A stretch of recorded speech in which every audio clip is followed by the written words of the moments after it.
मेरा नाम श्वेता है। हम 3 बहनें और 2 भाई थे। मैं सब भाई बहन में सबसे छोटी थी। मेरे सारे भाई बहनों की शादी हो चुकी थी।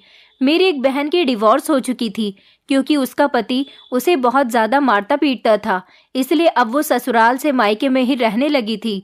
अब सिर्फ शादी से मैं ही बची हुई थी।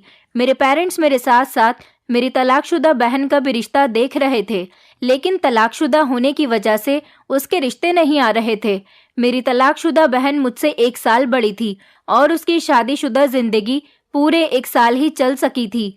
मेरी उम्र 25 साल हो गई थी। अभी तक मेरी शादी नहीं हो रही थी।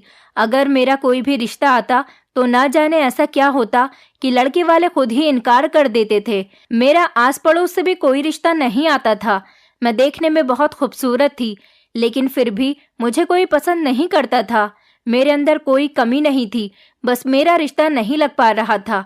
मेरे माता पिता इस बात से बहुत परेशान हो गए थे और तो और वो जल्द से जल्द मेरी शादी भी करना चाहते थे, जबकि मेरे सारे बड़े भाई बहनों की शादी जल्दी जल्दी हो गई है और सभी की ससुराल अच्छे और अमीर परिवार के हैं। न जाने मेरे ही साथ ऐसी क्या दिक्कत थी कि कोई भी मुझसे अपने बेटे का रिश्ता करने के लिए तैयार नहीं था। एक बार तो मेरी मम्मी की दोस्त अपने बेटे का रिश्ता लेकर हमारे घर पर आई थी। उन्होंने मुझे शादी में देखा था, तभी देखते ही मुझे पसंद कर लिया था। मेरी मम्मी को उम्मीद थी कि वो जरूर मुझे अपने घर की बहू बनाएंगी, पर जब वो हमारे घर आई और उन्होंने मुझे देखा तो उन्होंने फौरन ही रिश्ता पक्का कर दिया। सारे मोहल्ले में ये बात फैल चुकी थी कि आज मेरे रिश्ते वाले आए हैं और मेरा रिश्ता फाइनली होने वाला है। 2 दिन ही गुजरे थे कि मेरी मम्मी के दोस्त का फोन आया और उन्होंने कहा कि हमें माफ करना, हम तुम्हारी बेटी को अपने घर की बहू नहीं बना सकते। ये कहकर उन्होंने रिश्ता खत्म कर दिया।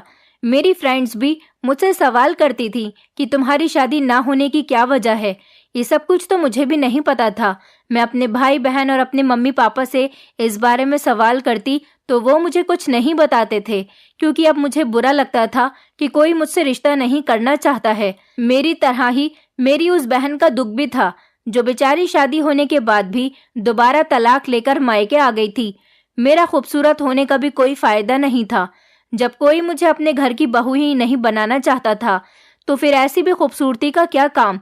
मेरे माता पिता ने मोहल्ला भी बदल कर देख लिया था, फिर भी मेरे साथ यही सब कुछ लगा हुआ था। मेरी उम्र निकलती चली जा रही थी। वो तो अच्छा था कि मैं खूबसूरत थी, इस वजह से ज्यादा मेरी उम्र के बारे में पता नहीं चलता था। मेरी माँ भगवान से बहुत प्रार्थना करती थी कि उनकी एक ही तो बेटी रह गई है, अब उसकी भी शादी हो जाए और वो अपने ससुराल में सुखी रहे। मैं अपने माता पिता को अपनी तरफ से बहुत परेशान देखती थी। पेरेंट्स को तो अपने बच्चों की फिक्र होती ही है। फिर एक दिन चमत्कार हो गया और मेरे लिए एक अच्छा सा रिश्ता आ गया। उन लोगों ने मुझे देखते ही रिश्ता फाइनल कर दिया और लगभग 1 महीने के बाद मेरी जल्दी जल्दी में शादी हो गई, क्योंकि मेरे पेरेंट्स इस रिश्ते को हाथ से नहीं जाने दे सकते थे। मेरी शादी नाइयों के घर में हुई थी। अब मेरी तलाकशुदा वाली बहन ही शादी से रह गई थी और मेरे घर वाले उसके लिए भी अच्छा रिश्ता तलाश कर रहे थे, पर अभी तक उसके लिए कोई सही रिश्ता नहीं मिल सका था। मेरी बहन का नाम कनक था। मेरे माता पिता भी ज्यादा अमीर लोग नहीं थे। मेरे ससुराल में मेरी सास, जेठ और मेरे पति रहते थे। बाकी घर में कोई नहीं था। घर बहुत अच्छा बना हुआ था। मेरे पति का नाम मुकेश था और मेरे जेठ का नाम सुनील।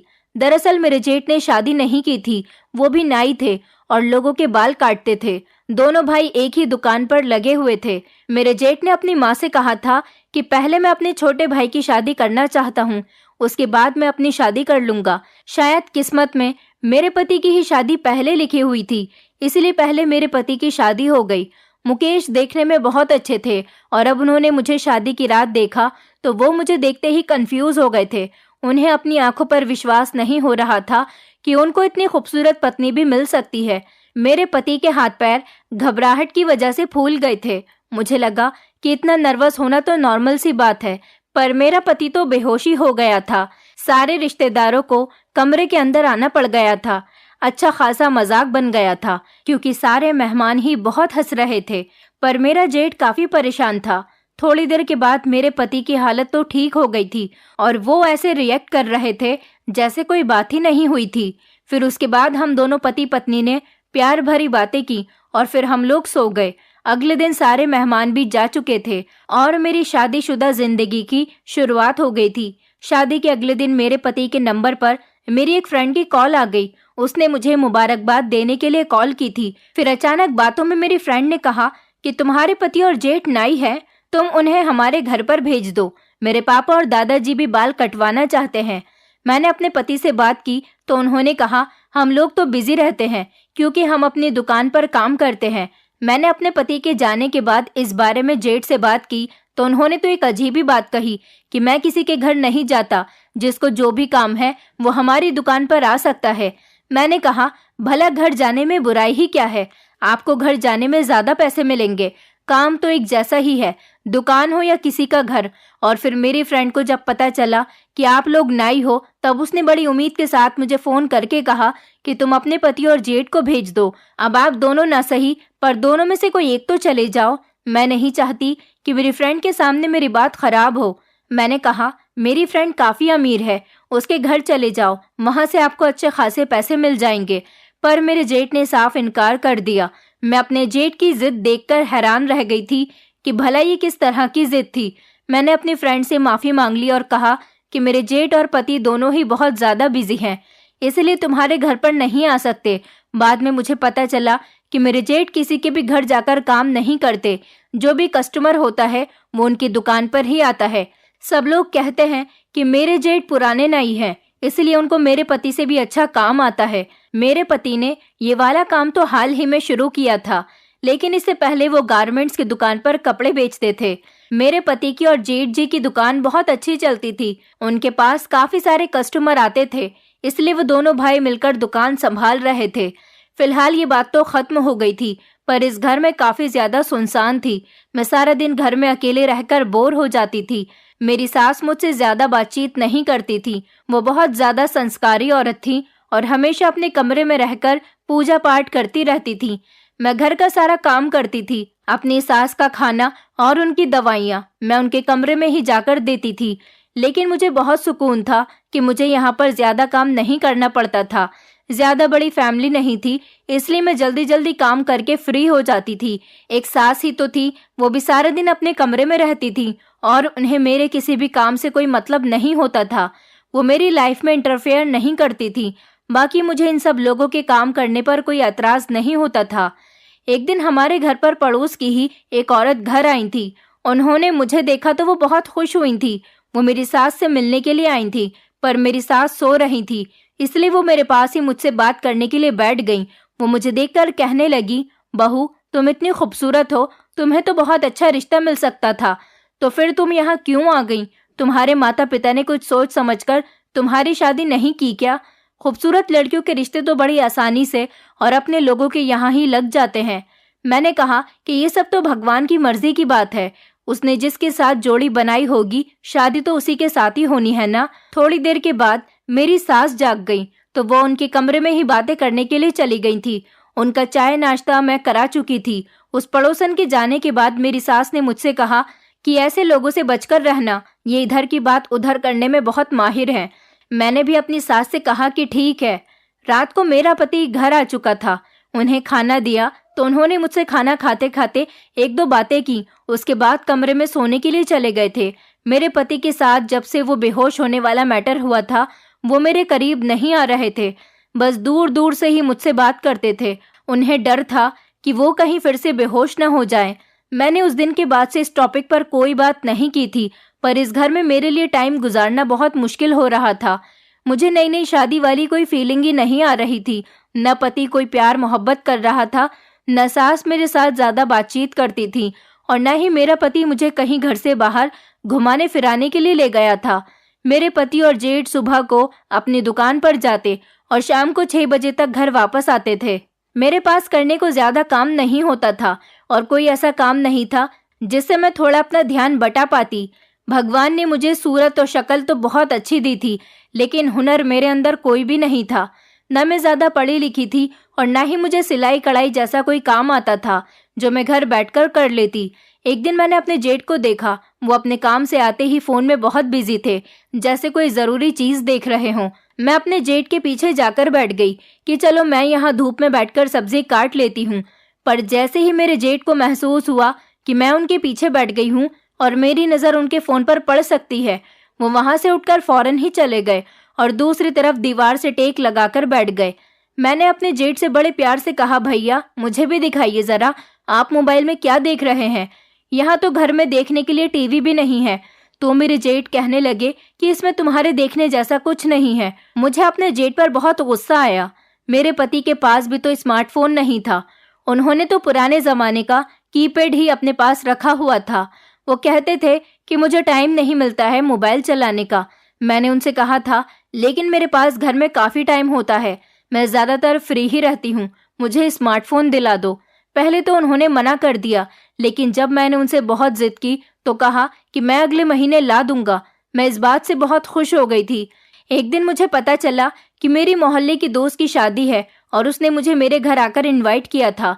वो मेरे मोहल्ले की दोस्त थी, लेकिन मैंने अपने पति से कहा कि वो मेरी बहुत पक्की सहेली है, ताकि वो मुझे उसकी शादी में जाने की परमिशन दे दे। मेरे पति ने मुझे शादी में जाने की परमिशन दे दी और मैं खूब अच्छे से तैयार होकर उसकी शादी में चली गई थी। हम लड़कियों के लिए यही तो एंजॉयमेंट होती है, जबकि पति हमेशा यही समझते हैं कि हम उनको दिखाने के लिए तैयार होती हैं, जबकि असल बात तो ये होती है कि हम लड़कियां एक दूसरे को दिखाने के लिए अच्छी तरह से तैयार होती हैं कि किस किस के पास ज़्यादा अच्छे कपड़े हैं और कौन ज़्यादा खूबसूरत लगती है। और मैं तो पहले से ही बहुत खूबसूरत थी और शादी में भी वही हुआ। सब लोग मुझे देखकर बातें कर रहे थे कि इसकी शादी हो गई और किससे हुई है और कौन है इसका पति। मेरे पति शादी में नहीं आए थे क्योंकि उनके पास टाइम नहीं था। कुछ औरतें आपस में बातें कर रही थी कि कौन है इतना हिम्मत वाला कि इसने इस बिगड़ी हुई लड़की से शादी कर ली, वो बेचारा कौन है। उन औरतों की बातें मुझे समझ नहीं आ रही थी और उनकी बातों से मेरा दिल जल रहा था। उनकी बातें मुझसे बर्दाश्त नहीं हुई और मैं जल्दी ही घर पर आ गई थी। मैंने खाना भी नहीं खाया था। मेरे पति ने पूछा कि शादी में क्या क्या किया, तो मैंने कहा कि बहुत मज़ा आया। सब लोग मेरी तारीफ कर रहे थे, सब मुझे ही देख रहे थे कि मैं आपकी पत्नी हूँ और इतनी प्यारी, बस आपको ही नजर नहीं आती और आप मुझसे दूर दूर रहते हो।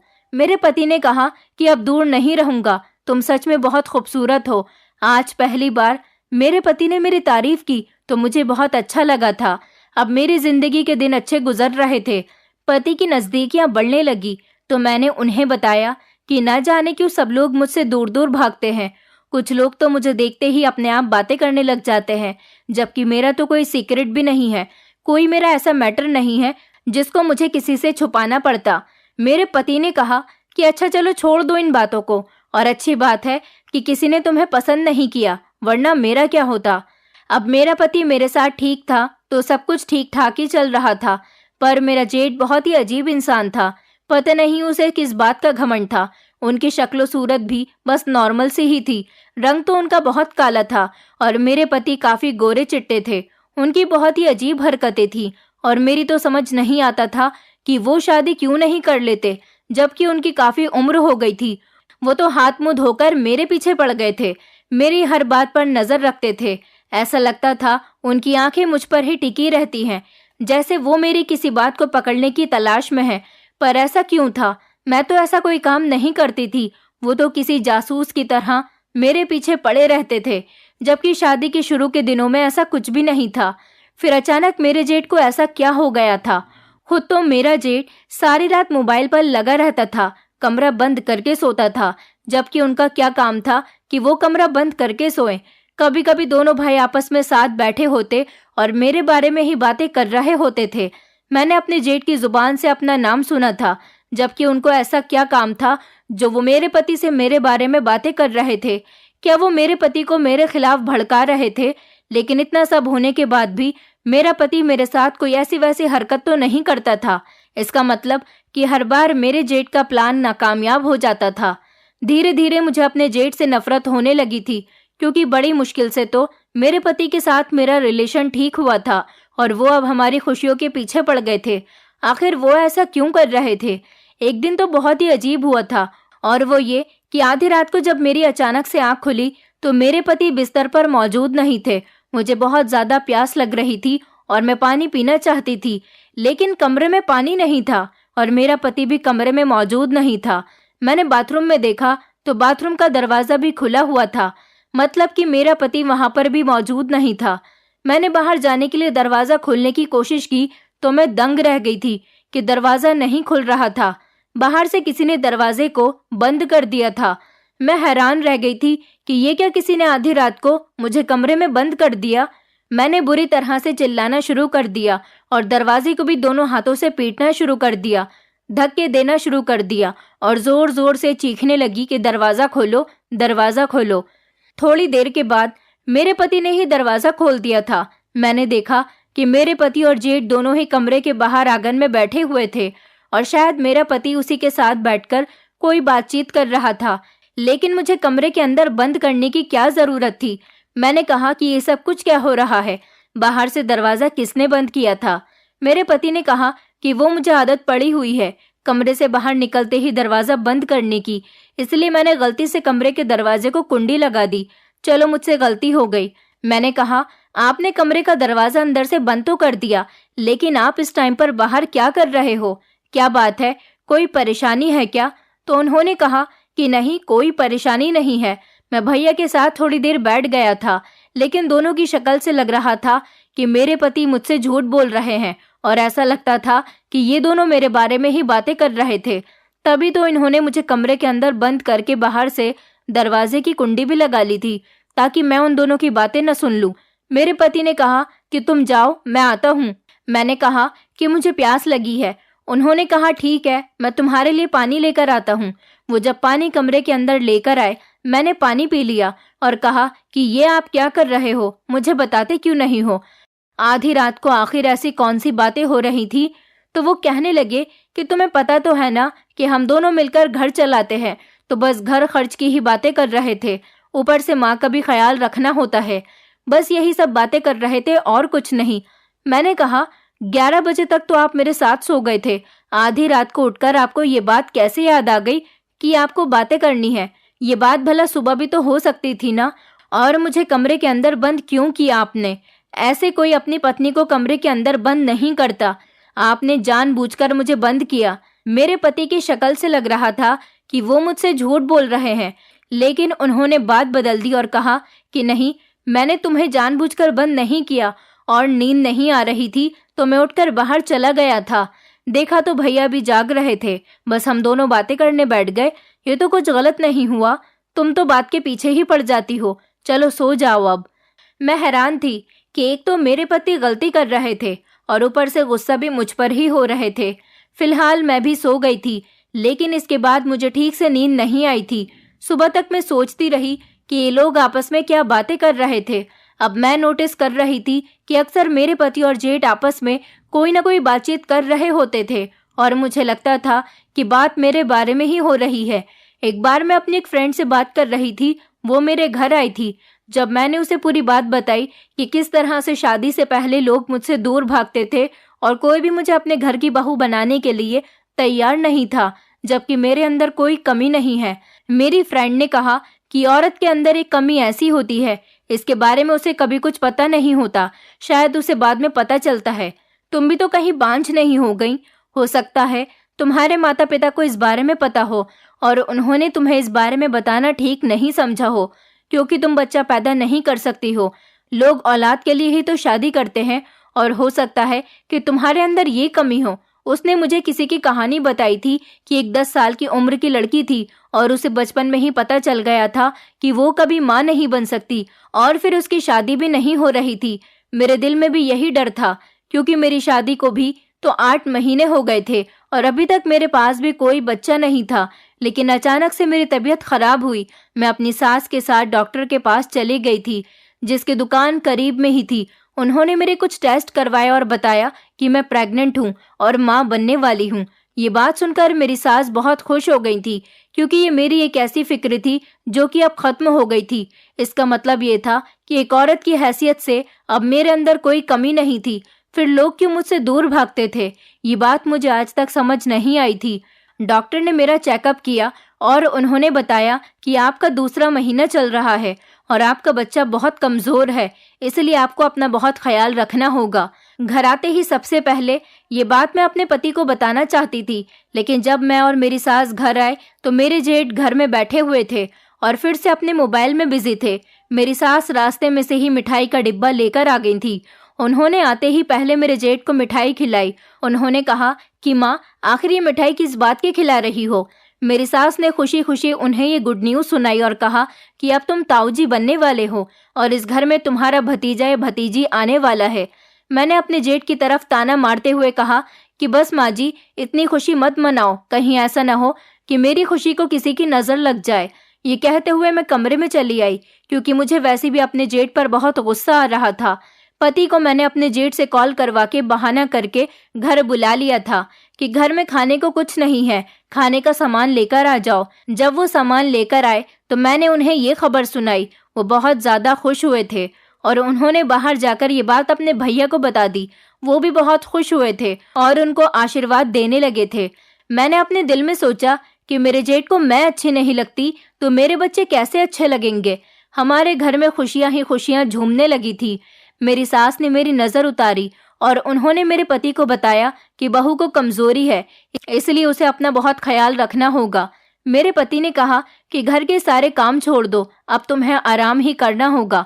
मेरी सास कहने लगी, बहू, जब तुम नहीं थी तब भी मैं घर का सारा काम करती थी, अब तुम आराम करोगी और सारे काम मैं खुद ही कर लिया करूंगी। तुम बस खाना बना देना, बाकी का सारा काम मैं खुद कर लूंगी, बस तुम आराम करो।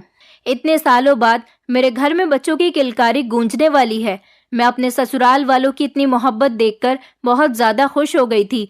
लेकिन फिर अगली रात कुछ ऐसा हुआ कि मुझे ऐसा महसूस हो रहा था जैसे मैंने कोई सपना देख लिया हो। जैसे मैं अपने कमरे से बाहर निकल कर गई थी, लेकिन सुबह उठी तो ये सिर्फ सपना ही था। अगले दिन जब मैंने अपने जेठ को सुबह का नाश्ता बनाकर दिया तो मेरे जेठ ने मुझसे कहा कि श्वेता, अब मैं परेशान हो गया हूँ, ऐसा मत किया करो। अब तो तुम माँ भी बनने वाली हो, अब तुम्हें सारी बातें समझनी चाहिए। मैंने कहा, भैया, ये आप कैसी बातें कर रहे हो। उन्होंने मेरी किसी बात का कोई जवाब नहीं दिया और वो इतना कहकर वहां से उठकर चले गए थे। मुझे समझ नहीं आ रहा था कि वो आखिर किस बारे में बातें कर रहे थे कि अब तो ये सब कुछ मत करो, मैं तंग आ गया हूँ। मैं ऐसा क्या कर रही थी और उसका नुकसान मेरे जेठ को हो रहा था जिससे वो तंग आ गए थे। मैंने ये बात अपने पति को बताई कि आखिर भैया का इस बात से क्या मतलब है और वो मुझे ऐसी बातें क्यों कहकर गए। लेकिन मैं क्या करती, मुझे कुछ समझ नहीं आ रहा था। फिलहाल मैंने इस बात पर कोई एक्शन नहीं लिया और मेरे पति ने भी कहा था कि मैं भैया से खुद बात कर लूंगा। एक दिन मैं अपने जेठ के कमरे की सफाई कर रही थी, तभी अचानक मुझे उनके कमरे के फर्श पर एक पर्चा पड़ा हुआ मिला। मैंने उसे खोलकर देखा तो मैं हैरान रह गई थी। इस पर किसी का नंबर लिखा हुआ था। मैंने उसे संभालकर टेबल पर रख दिया था, लेकिन फिर मैंने दोबारा से वो पर्चा उठाया और खोलकर देखा। ये नंबर मुझे जाना पहचाना सा लग रहा था और फाइनली मैं इस नंबर को पहचान भी गई थी। ये तो मेरी बहन का नंबर था, कनक का, जो तलाक लेकर अपने पति से झगड़ा करके घर पर आ गई थी। लेकिन मेरी बहन का नंबर आखिर मेरे जेठ के पास क्या कर रहा था। मैं परेशान हो गई थी और सोचने लगी थी और मुझे बहुत गुस्सा आ रहा था कि मेरी बहन का नंबर मेरे जेठ के पास क्यों है और इन दोनों का आपस में क्या कांटेक्ट है। मैंने फौरन ही अपने पति के मोबाइल से अपनी बहन को कॉल किया और उससे कहा कि मेरे जेठ के कमरे से तुम्हारा नंबर मिला है।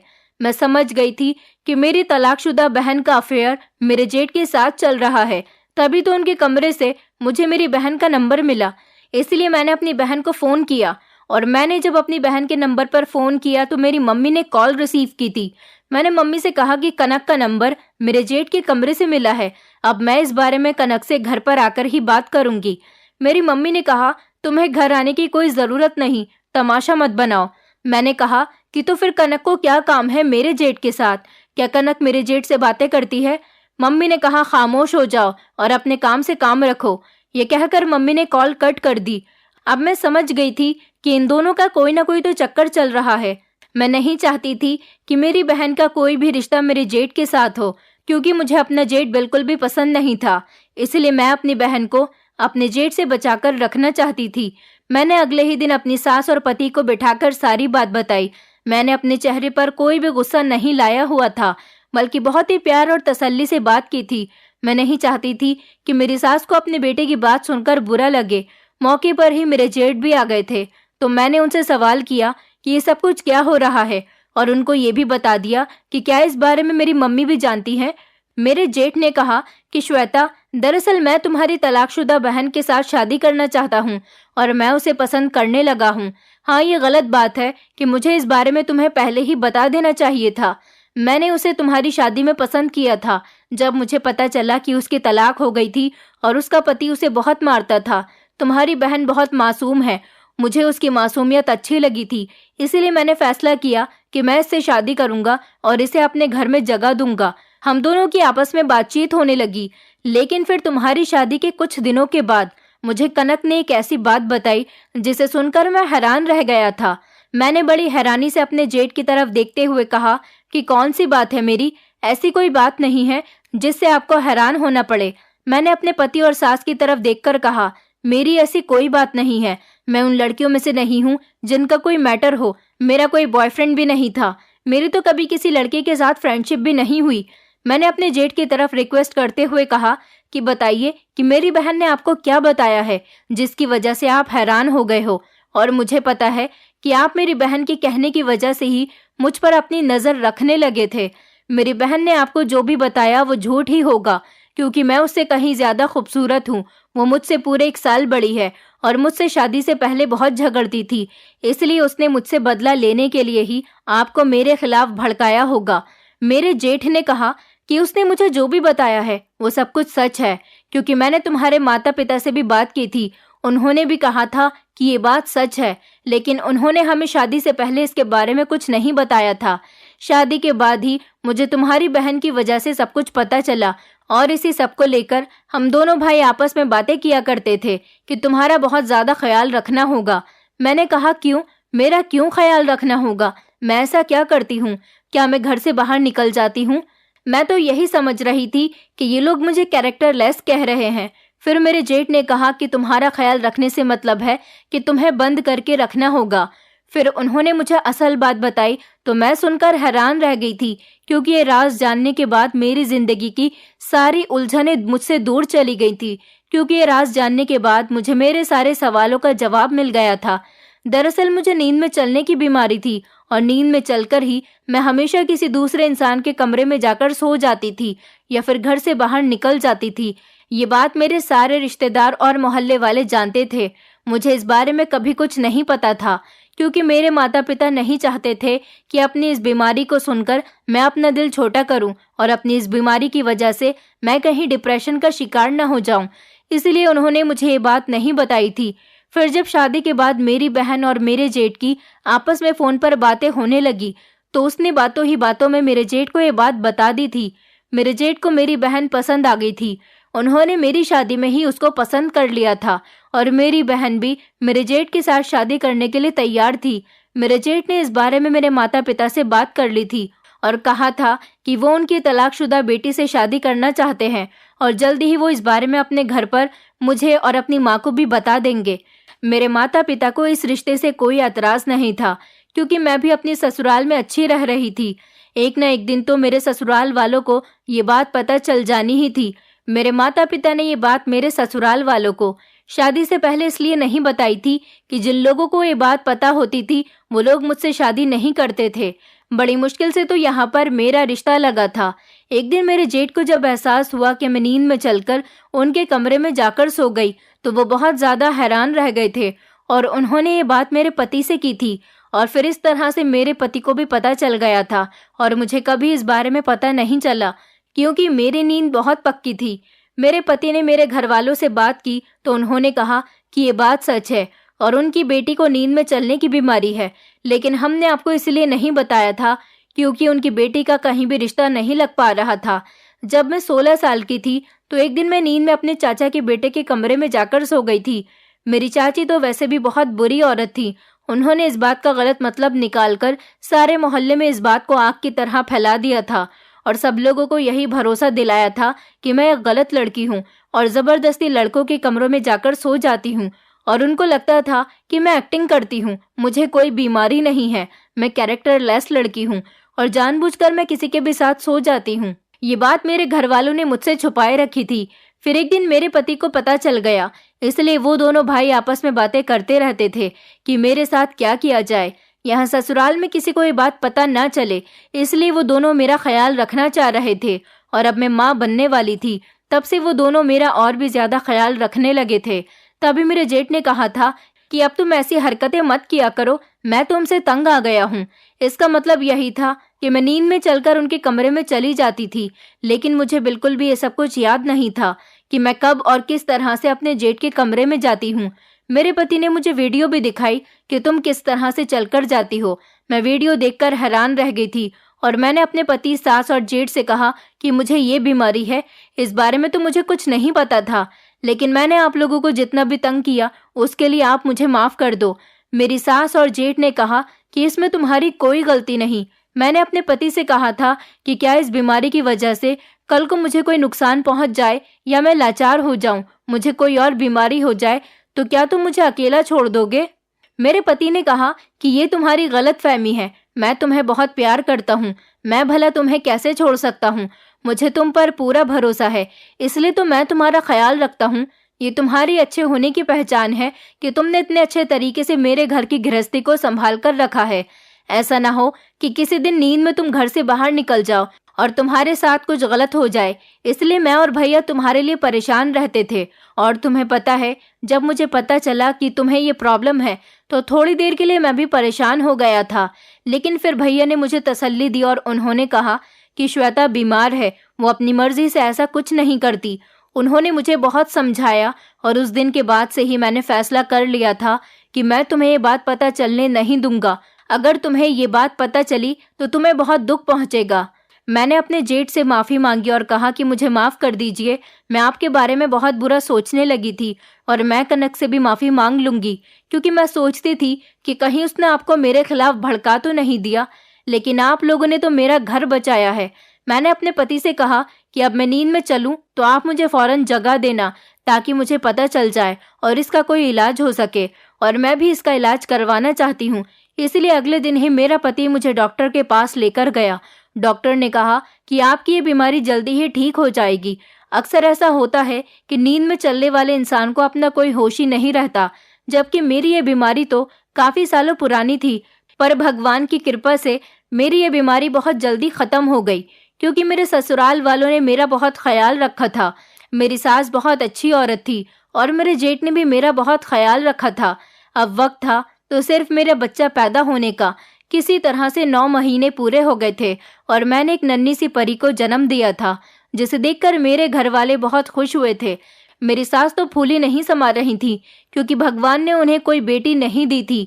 मेरे पति ने कहा था कि इस दौरान मैंने हर रात तुम्हारा बहुत ख्याल रखा है, लेकिन भगवान की कृपा से तुम एक रात भी नींद में नहीं चली हो। धीरे धीरे तुम्हारी ये बीमारी बिल्कुल खत्म हो गई। अब एक एक करके हमारी जिंदगी में खुशियां आनी शुरू हो गई थी।